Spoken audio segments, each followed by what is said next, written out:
Buenas tardes, soy Araceli Arista Portal y les voy a explicar 5 casos clínicos del doctor Oliver Sacks, del libro titulado El hombre que confundió a su mujer con un sombrero. En el primer caso tenemos la dama desencarnada. Cristina era una mujer de 27 años de edad, tenía 2 hijos, era una persona muy activa, culta y además gozaba de una salud perenne, a lo que un día acudió al médico por un dolor abdominal. Le dijeron que tenía piedras en la vesícula y que era bueno extirparlo. 3 días antes de su operación ocurrió algo inexplicable. No tenía estabilidad en sus movimientos, no podía controlar sus manos. Es por eso de que se le llamó al psiquiatra y el psiquiatra dijo de que tenía angustia preoperacional. Pero no era así. Después el doctor Oliver Sacks decía que ella no podía mantenerse de pie, se preguntaba por la curiosa pérdida de control que ella estaba sufriendo y que además ahora no poseía control alguno con su cuerpo. Apenas podía mantenerse incorporada sobre su cuerpo. Ella misma declaró que se sentía como desencarnada. Sus diagnósticos. Tenemos 4 diagnósticos. El sintomático, no tenía control de sus manos, era incapaz de mantenerse en pie, sentía sacudidas y desviaciones. En el etiológico, neuropatía sensorial. En el topográfico, daño de las fibras nerviosas que comunican a las sensaciones periféricas al polo sensitivo de los lóbulos parietales. El bloque funcional alterado es el bloque de los procesos sensitivos. El sindromático, polineuritis, pérdida de la propiocepción. En el segundo caso tenemos el hombre que se cayó de la cama. Era un joven que estaba en el hospital por sugerencia de los neurólogos, debido a que tenía una pierna izquierda holgazana. Al principio era normal, todo iba bien hasta que al despertar él se encontraba nervioso, desconcertado, ya que se había caído de la cama, pero estaba confundido y su mirada era hacia su pierna izquierda, pero la miraba con cólera. Al poco rato descubrió una pierna de alguien en la cama. Él decía que era una pierna extraña, que estaba muerta y cortada. Al principio él creyó que era una broma, que los doctores le estaban jugando esta broma, pero no era así, era su pierna, pero él no la reconocía. Él le dijo al doctor que no reconocía esa pierna y que era una falsificación de ella. En sus diagnósticos podemos observar que el sintomático es el desconcierto en su mirada, alteraciones, no reconocía partes de su cuerpo, en este caso su pierna izquierda.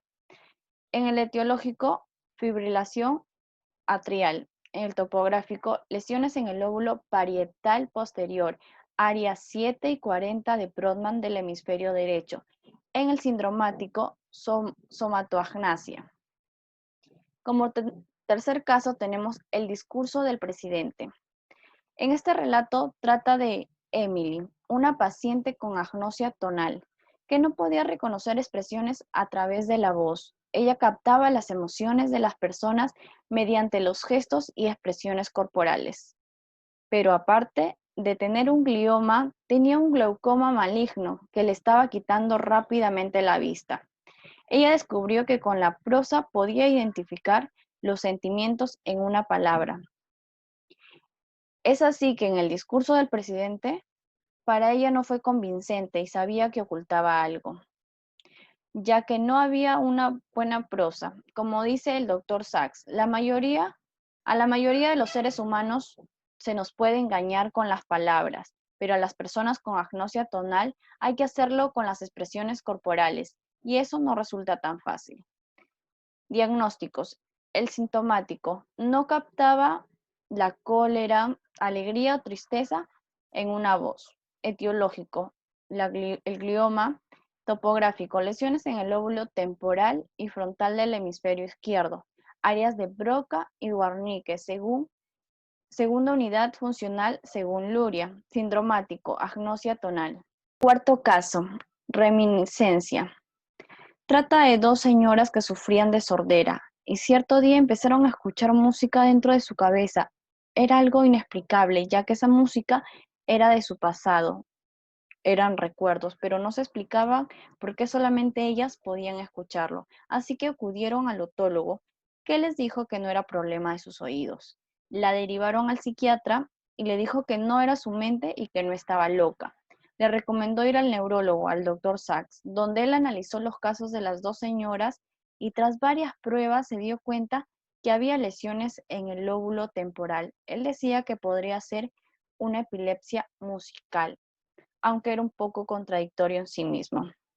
En los diagnósticos tenemos el diagnóstico sintomático, desconcertadas porque ellas oían música dentro de sus cabezas.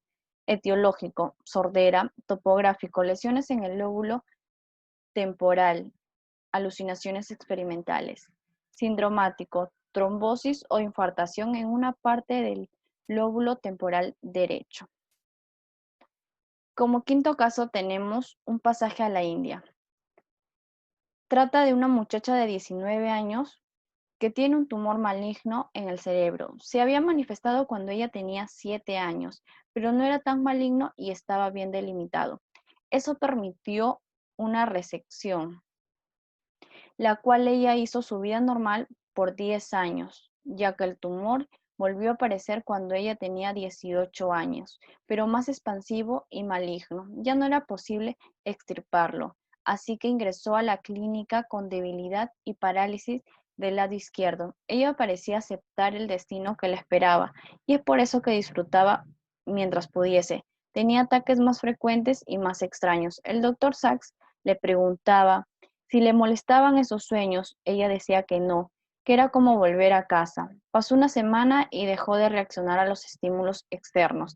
Parecía completamente encerrada en un mundo propio y aún seguía presente en su rostro aquella sonrisa serena y feliz. El personal decía que estaba haciendo su viaje de regreso y pronto llegaría. A los 3 días falleció. Diagnósticos: sintomático, convulsiones y parálisis al lado izquierdo. Etiológico, tumor cerebral. Topográfico, lesión en el lóbulo frontal. Sindromático, astrocitoma. Muchas gracias.